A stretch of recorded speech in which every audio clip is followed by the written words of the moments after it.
Rise and shine, YouTube. What's up, guys? I'm gonna wait and see before I start talking. It's always weird because right now I'm talking to myself because nobody's watching yet, but somebody be watching soon, assuming you guys aren't at work. I'm always reluctant to go live in the middle of the day, early in the morning, because I'm in the Eastern time zone, so I know I have people all across the country watching me, so I'm like, they're probably still sleeping in California on the West Coast. They're not watching. I might have like 2 people watching. But I see I got 7 people watching. Thanks for tuning in, guys. I'm on my way to the barber shop. I always love going to see my barber for obvious reasons, getting my hair cut. But the conversations that he and I have are always so fruitful. We always discuss, we just have like really high impact discussions. We talk about everything. Of course, politics. He's a reporter too. And yeah, so I have a lot. And it's, what's crazy is every time when I go and see him, it's usually like once a month. Every time when I go and see him, there's something big that we can talk about. There's always something that's like dominating the headlines, and that usually will be like the focus of our discussion. But this time going in, like, I haven't seen him since I went to DC for the Young Black Leadership Summit. Go Broncos, that's right. Warrior, what's up? Christopher, I always pick the names that I can't pronounce when I'm gonna try to give you guys a shout out. I'm like, Janet, and then I can't say the other name. But anyway, there's things that I could talk about with him. There's so many topics since the last time I've seen him. Like, I went to DC for the Young Black Leadership Summit. We had the midterm elections. We had the migrant caravan and all these other, issues that just keep popping up. But guys, what I want to do this live stream about is, are we fighting a losing battle? Because sometimes it just feels like we are. We're being attacked from so many different angles that it's hard to not only keep track, but to evenly distribute coverage, opinions, debunking, all of it. It's hard to do. It's like, where do I even begin from the disturbing, phony racism that gets pushed every day, that Chipotle fiasco up in the Twin Cities? That is alarming to me. That is so nonsensical that we cry wolf on racism all the time. That dude ought to be ashamed of himself, man. Like, there are actual racist people out there. Let's all band together and focus on them. Let's get them exposed. Let's not expose someone for fake racism and then have some company overcorrect for it. See, these companies, Starbucks, Chipotle, with this fake corporate activism drives me nuts. Because it's like, people who live through real racism, real Jim Crow, segregation, all of that, they got to be sick about it. They got to be beside themselves. Martin Luther King would actually be labeled, I think Martin Luther King would clash with the left. Tell me he wouldn't clash with the left today. Martin Luther King believed that you should judge someone by their character, not by how tall they are, not by their gender, not by who they pray to, not by who they sleep with, obviously not by their freaking skin color. But today's modern left, it is all about your identity. The most important thing about you is, I'm a strong black woman, black girl magic, or, LGBT, all of these identity groups. And this intersectionality, black, transgendered, female, check, check, check. You're super oppressed. That's so alarming. that the racism, the fake racism, there's more fake racism than there is real racism, but that's always at the forefront. And it just feels like every time you try to debunk it, or expose the lies and the propaganda and all these talking heads, Simone Sanders on CNN, Don Lemon, Bakari Sellout, these people drive me insane. Okay, and then another thing that's alarming, this is where I feel a little bit like I could get, I get nervous to bring it up because I don't want to have my channel get a strike or anything like that. But at the same time, I can't not talk about it. This whole Muslim genital mutilation thing, I just saw a news clip of doctor, I guess it was in Michigan. As you guys know, Michigan's gone. Michigan's a lost cause. Same with Minnesota. It just is. Because of the infiltration of Muslim culture and Sharia law and mutilating genitals. That, like a doctor or I guess a doctor up in Michigan had been performing these like painful genital mutilation surgeries on people, which is part of Sharia law. It's people being sworn into Congress on the Quran. I didn't even know that was a thing. And don't think for one second that Sharia law is not going to grow here in the United States. It is already here, and they just, I guess in Congress, they just passed something. Let me know if you guys can't hear me as well. This car, the tires are just they're garbage. But there was like a rule or a law in Congress that you had to present yourself in a certain way. And now all of a sudden, after like 181 years or however long, I can't remember the woman's name, but she ran for Congress and won in Minnesota to wear her job to Congress. Or like while she's at work. Like, I know Jericho Green talked about it yesterday on his video. But that's just crazy to me. The infiltration. And you could be sworn in on the Quran to serve the United States. That doesn't, like, I don't know what's in the Quran. I haven't read the Quran. I have not read the Quran. I haven't even read the entire Bible. But there's something alarming when you are, because most Muslims believe in Sharia law, that supersedes any kind of man-made law or government, so what are the interests you're serving if you are, practicing Sharia law and you're running a district? And with the immigration thing too, I witnessed firsthand when I lived in the Twin Cities. This was eye-popping for me when I first moved there, and I saw the Somali population, largest in America.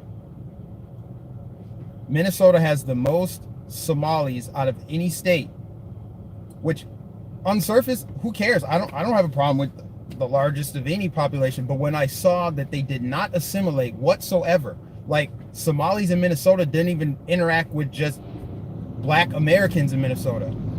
There was a distinct difference. It was almost like an artificial barrier between the citizens of Minnesota and the Somali citizens of Minnesota. They had their own like neighborhoods, which is fine, but they didn't speak English. They didn't interact. It was super awkward. It was really weird, actually. Now imagine that just growing. Imagine if that every state had that and that population were growing. Eventually, you would feel disenfranchised. You're like, well, I can't even like eat at that restaurant, or I can't go to this tire shop because there's a language barrier and they don't want to learn English. The bottom line is when people come here, they need to learn English. I'm not going to go move to France and demand that France they start speaking English. I'm going to learn French. I'm not going to go fly the United States flag over there. I'm going to assimilate. and I'll fly the French flag. If that's my country and I want to be a citizen of it, I'm going to embrace the culture. I'm going to embrace food. I'm going to embrace the language and all their traditions. I'm not going to try to fit, I'm not going to try to make them fit my mold. But apparently that's happening here. We have to change everything about us because a minority few of people feel a certain way to accommodate, instead of them assimilating to American culture. American culture, again, is not a race. Why do you have to be white to want to be free? Why do you have to be white to want low taxes? That doesn't make any sense when they say, like, yeah, this is white people. Why are you talking about America? Why you're a sellout? Why do you care about this country? This country don't care about you. What? I'm as American as it gets. I was born here. I was raised here. I have American cultures and values. I can pick the kind of car I want to drive. I can pick the shoes I want to buy. I can pick where I want to live. Where else can you have the kind of freedoms that we have here? Where else can you speak freely like this? America's so damn free. You can talk about how much you hate America on a platform and nothing happens. You don't go to jail. You don't get arrested. You don't get assaulted. Other countries, they'll cut your tongue out of your mouth if you speak ill about their government or you speak ill about the country. Freedom of speech in China. Try freedom of speech in some of these Muslim countries. Try it in Europe. They'll jail you over mean tweets. You're going to tell me that's a white value? So values correlate to skin color? Yeah, that's matrix talk. People think that when people think their identity is the most important thing about them, that's the matrix. That means you live in this prism, you exist in this low density, low energy bubble, and you let it define you. You let the world define you. This world doesn't define me. This world will never impose its will on me. You could throw me in jail right now, and I'll still have my freedom up here. That will never be taken away from me, ever. So, the fact that more Americans aren't waking up to see what is going on from all angles, the destabilization of our country. What's scary is, for me, yes, I'm a Trump supporter now. I'm on the right side of history, but it wasn't even until like maybe 4 or 6 months ago that I realized how we were to the brink of a collapse if Hillary had won. At first, I just thought like, okay, Trump won, let's see what happens. It's just, Trump is president. But now, even after I started supporting Trump, I still didn't grasp what was happening and what he was talking about when he said, we have to build a wall, they're bringing drugs, they're bringing crime. I just figured like, yeah, we need people to come here legally. But now I see that it's much more sinister than just people who want to come into this country. They are being funded. It's orchestrated. It's calculated. It's by design. How many of you guys know about Agenda 21? See, this is why I feel like I'll get a channel strike, or I'm going to get banned or get censored. At the very least, I'm getting demonetized. But man, Agenda 21 is freaking real. It is real. Agenda 21, the more I learn about it, the more it sends chills up my spine, because you have people right now being disenfranchised in California. Disenfranchised due to wildfires, due to rising taxes, due to a radically shifting progressive agenda. And oh, by the way, they're the most pro-immigration state in the whole country. So the people that live there now are taking a back seat and becoming second-class citizens to people who aren't even citizens to begin with. So how is it that people are homeless in California because of the wildfire? And I just pulled up to the barber, guys, so I'm going to have to cut this live stream short. Ugh. But I might go live again because I'm sure I got more to say. But, and you know what? Maybe I have a few minutes because there's other cars here. And so I got here kind of late, so I'll probably be waiting in there for a while. So yeah, if that's the case, I'll come back out and go live again. But You have people right now in California that are being disenfranchised due to wildfires, rising taxes, radical government, and then you have them prioritizing illegal immigrants that are coming over, illegal alien invaders coming to the country who, just like what I said with Minnesota and the Somali population, they don't share our values. They're flying the Honduran flag. They don't respect rule of law. If they're willing to just invade our country, what are the odds that they're going to then respect the laws here? Do they even know what the laws here are here? Do they value the same things we value? A lot of us value, independence, self-reliance, individuality, self-governance. A lot of us value that. We don't believe in a heavy-handed government telling us what we can do and what we can't do, what we can say. We don't believe in a bloated welfare state. Our welfare system is meant to be a safety net, not a hammock. We're not supposed to live off of the government. We're supposed to be independent. Don't you get more satisfaction out of making your own money as opposed to having it given to you? I sure do. I like working for my money. I like earning it. I like the satisfaction of accomplishment. I like setting goals and achieving those goals. I don't feel like if someone said, all right, Mike, we'll give you $1,000 a month. I'll be like, okay, cool. Well, how can I double dip and earn $1,000 a month so I can have $2,000 a month? Why would I just sit there and say, well, I got $1,000 a month. Now I'm just going to sit on the couch, eat Cheetos and watch TV. I'm not like that. And a lot of people aren't like that. Even liberals aren't like that. I know most of my friends, believe it or not, are still liberal. They're liberals. They may not be progressives, but they're liberals. They're classical liberals. These people coming over here, these caravans, these Muslim immigrants, do they share our culture? Do they share our values? Because our values, American values, as I said before, have nothing to do with race. You don't have to be white to like freedom. You don't have to be white to like low taxes. You don't have to be white to want to be financially independent. So it's stupid to say that you're black, this country's not for you, you can't do this, that. Why are you acting like that? Why are you talking like that?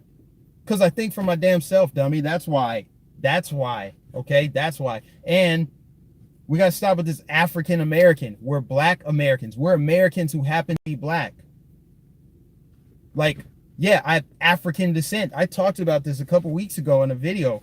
I have African descent, but I also have European and Asian and everything else. So I'm American first. I was born here. It's the only country I know. So therefore, this is my country. I'm not about to start speaking Swahili. I'm not going to move to Africa. Like, what is the end game of like black liberalism? A lot of these like pro-blacks, and they're talking all this, we got to come together and do this and do. How are you going to get everyone on board? Where are you going to do this at? Do you want a black ethno state in the United States devoid of all white people? Are you still going to use white technology, stuff invented by white people? Like, what is the end game? And how are you going to get everyone on board? Everyone, like, you're black.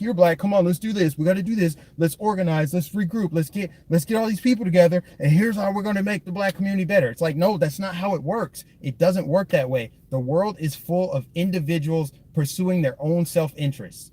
There's no getting around that. That is a fact. Everyone on planet Earth is an individual before they are any part of a group. The only group is it's all social engineering. It's all people who decided this group means this, and you shuffle over here, and you guys, here's this, and people just accept it. They don't look at the higher self and say, wait a minute, I'm a divine individual that's living in a human shell. I'm a multi-dimensional being.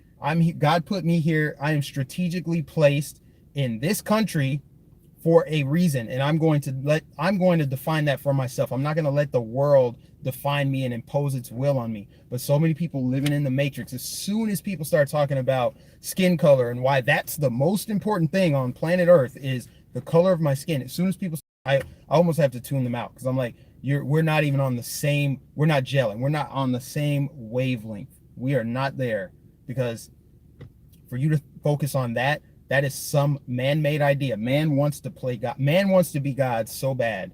Man wants to be God so bad. That is why you see this crazy nonsense. They believe that they can engineer outcomes. Yes, we are intellects. That's what separates us from animals. We're intellectual. Animals are not intellectual. That's why we can rise above tribal identity and be, we can be like inventors, creators. We do amazing things. We invented the car, the cell phone, all this technology. We've advanced the human race, life expectancy, medical advancements. We've done all of this stuff, but we're, at the end of the day, we're not God. We can't play God. You can't, no matter who you are, you're not making it alive. Father Time is undefeated. It's undefeated. No one's making it out of here alive. So again, tell me how whites are superior. Tell me about white supremacy. If you get, okay, Mr. White Man, if you believe Richard Spencer, okay, can you get hit by a bus going 80 miles an hour and survive? Can you get stung by a bee without feeling any pain? Okay, so then how are you superior to me? Unless you're going to say, well, white people invented all of this stuff. Look at all this. Okay, that's all earthly things. It's all worldly material items that you can't take with you beyond the grave. And it doesn't matter. God's not going to let you into heaven because, like, you are a good white person on earth. You were a good Asian person on earth. You were a really good black person on earth coming to heaven. It's like, no, were you a good person or a bad person? Were you stimulated by love, light, energy, or were you stimulated by darkness and, low vibration stuff? Were you stimulated by Satan or were you stimulated by God? Good, evil, right, wrong, lightness, darkness. That's it. All this other stuff is man-made nonsense. I swear I just got on a tangent. I don't even know what I was talking about, but like what direction I was trying to go. But this whole notion of you can't be American because, or you can't be proud American because your skin is black. You have to think this way. You have to feel this way. It's like, get off of me. Get off of me. You are not an authority figure. I do not submit to you. I don't answer to you. So why are you even going to try? Why are you going to try? Instead, you should go look in the mirror and say, you know what? If I want my life to be better, it's not going to happen because all black people start getting better. I got to look in the mirror and make decisions for my own self. That's the only way it's going to happen. So, yeah. That's all I really had to say. I really had to get that off my chest because there's a lot of things going on in this country right now between the migrant caravan, the Democrats are... How can you vote for a Democrat in 2020? For anyone that's going to vote Democrat in 2020, you might as well burn the American flag because they are going to take this country down if Trump is impeached. That will happen. That is going to happen. That's why I say, are we fighting a losing battle? Because there's so much going on with feminism, racism. Everything is racist. Everything is racist. Nationalism is racist. If you love America, you are a racist. I'm like, okay, well, if we're going to redefine racism based on loving America, I am a racist.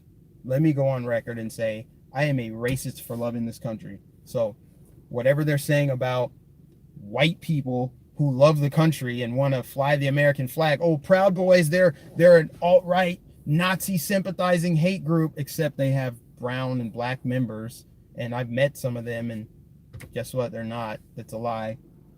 But hey, Don Lemon's smarter than everyone. Don Lemon knows best. We should all just listen to him. We should all listen to Bakari Sellers and Simone Sanders, that bald-head chick on CNN who's always race baiting. Gosh, she sucks. We should all listen to Kamala Harris, right?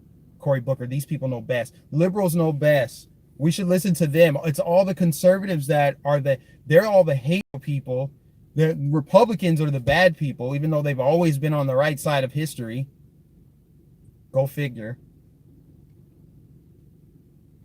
Not until we had a Republican president in Donald Trump to push for prison reform, the First Step Act, to undo the Democrat president, Bill Clinton's crime bill, mandatory minimums. I tell you guys, man, like, The truth is stranger than fiction, but it's also hidden in plain sight. It's also hidden in plain sight. You guys see Celine Dion's commercial? If you haven't seen Celine Dion's commercial, you need to get off this live stream and go look at it right now.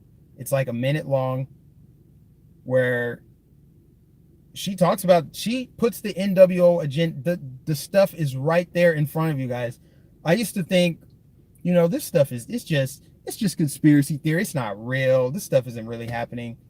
It's satanic and it's real. It's happening. It is true.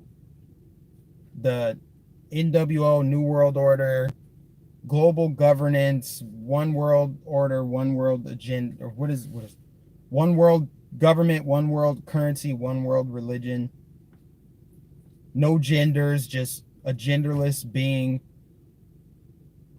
Celine Dion walks into a nursery and changes all the babies and puts like pentagrams on. Mark Dice just covered it in his video this morning. That's how I found out about it. Then I went and watched the actual ad, and it's creepy. And she also said, "You can't arrest me. I'm Celine Dion." Just go watch it for yourselves, guys. I'm actually going to go in here and get my hair cut. So if I'm up to it after this, I will probably go live again. And then I'll probably take like 2-3 day break with the holiday coming up. So yeah, guys, I'll catch you in a little bit.